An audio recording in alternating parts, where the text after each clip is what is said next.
સ્નેહ મિલન વિશે થોડા શબ્દ કહેવા માટે આવી રહી છે નાની બાળકી. એની હિંમત તો જુઓ કે જે આપણા સ્નેહ મિલનમાં આપણને થોડા શબ્દ કહેવા માટે આવી છે, તો તેનું તાળીઓથી સ્વાગત થઈ જાય.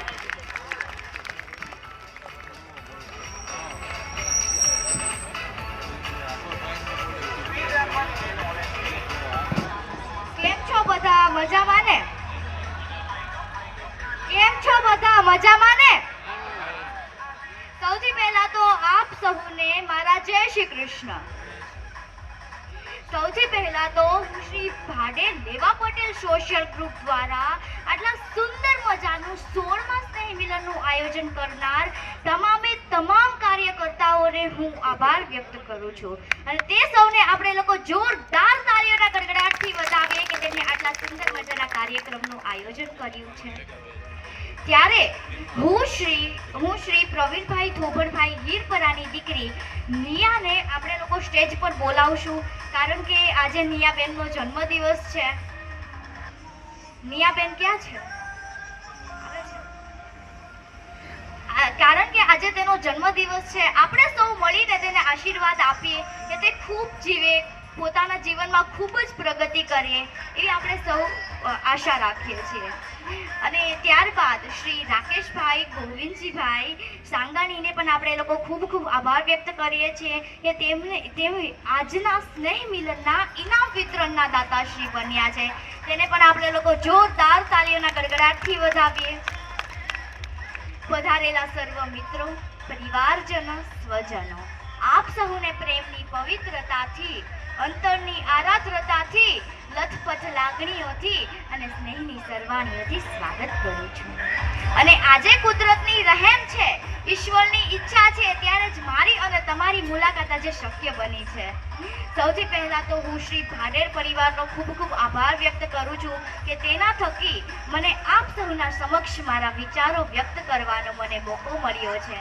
અને હું બાળ વક્તા મકવાણા આયુષી બકુલભાઈ પાસોદરા સુરતથી આપ સૌને હૃદયના ભાવથી વંદન કરું છું. પરિવાર નામનો કોઈ વાર નથી હોતો, પરિવાર નામનો ભલે કોઈ વાર નથી હોતો, પરંતુ તેના વિના શક્ય કોઈ તહેવાર નથી હોતો, પરંતુ તેના વિના શક્ય કોઈ તહેવાર નથી હોતો. બીજી વાત કે સ્નેહ મિલન શા માટે થાય? હજી કહેવાનું મન થાય છે કે સ્નેહ મિલન એટલા માટે થાય કે આપણા પરિવારના જે ઉદ્યોગપતિ છે, જે આર્થિક કેટેબલ છે, એને ખબર પડે કે મારા પરિવારમાંથી કોણ પછાત રહી ગયું છે, કોણ એવું વ્યક્તિ છે જેને માંડ ખાઈને ખાવાનું થાય છે, એનો હાથ પકડીને મારા સુધી લઈ જવાની જવાબદારી છે ને એ મારા પરિવારની બને છે. અને કહેવાય છે ને કે મુસ્કુરાટો કા કોઈ મોલ નહીં હોતા, मुस्कुराहटों का कोई मोल नहीं होता, कुछ रिश्तों का कोई तोल नहीं होता, कुछ रिश्तों का कोई तोल नहीं होता. ऐसे लोग मिल जाते हैं हर मोड़ पे जो परिवार की तरह अनमोल नहीं होता, जो परिवार की तरह अनमोल नहीं होता.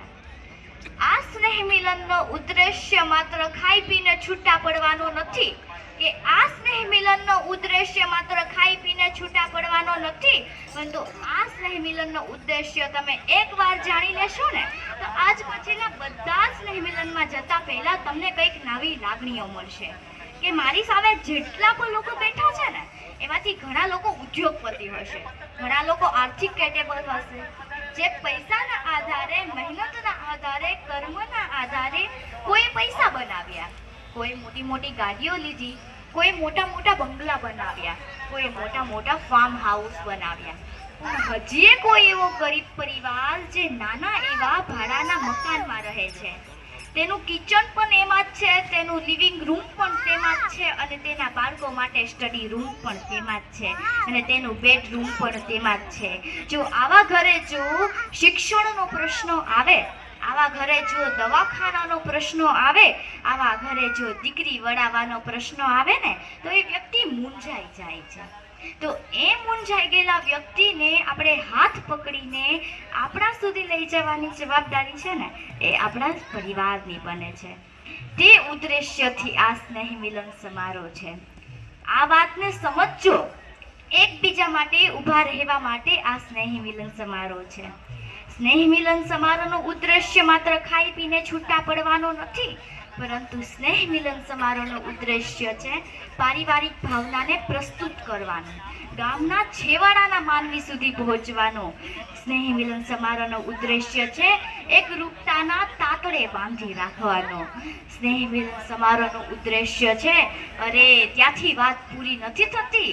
સ્નેહ મિલન સમારોહનો ઉદ્દેશ્ય છે એકમેકના દિલ સુધી, એકમેકના હૃદય સુધી પહોંચવાનું. એ વાતને સાર્થક કરવા માટે આપણે સૌ અહીંયા ઉપસ્થિત થયા છે. બસ એટલું જ કહેતા હું મારી વાણીને અભાવ આપતા આપ સૌને એક પંક્તિ કહેવા માંગુ છું કે લાકડાને હથોડાથી તોડી શકાય, હથોડાને આગથી પીગલાવી શકાય, આગને પાણીથી બુઝાવી શકાય, પરંતુ સમાજમાં રહેલી એકતાને, પરંતુ પરિવારમાં રહેલી એકતાને દુનિયાની કોઈ પણ તાકાત તોડી નથી શકતું. આપણે એક હશું તો આપણા અવાજનું મૂલ્ય હશે. આપણે એક હશું ને તો આપણા સમાજનું મૂલ્ય હશે. આપણે એક હશું ને તો આપણા પરિવારનું મૂલ્ય હશે. બસ એટલું જ કહેતા સમયનો ખૂબ અભાવ છે. વાતો આપણી પાસે મહાસાગર જેટલી છે અને સમય ગાગર જેટલો જ છે. બસ એટલું જ કહેતા હું મારી વાણીને વિરામ આપતા આપ સૌનો આભાર વ્યક્ત કરું છું કે આપ સૌએ મને શાંતિપૂર્વક સાંભળી. જય હિન્દ, જય ભારત, જય જય ગુરવી ગુજરાત, જય સર.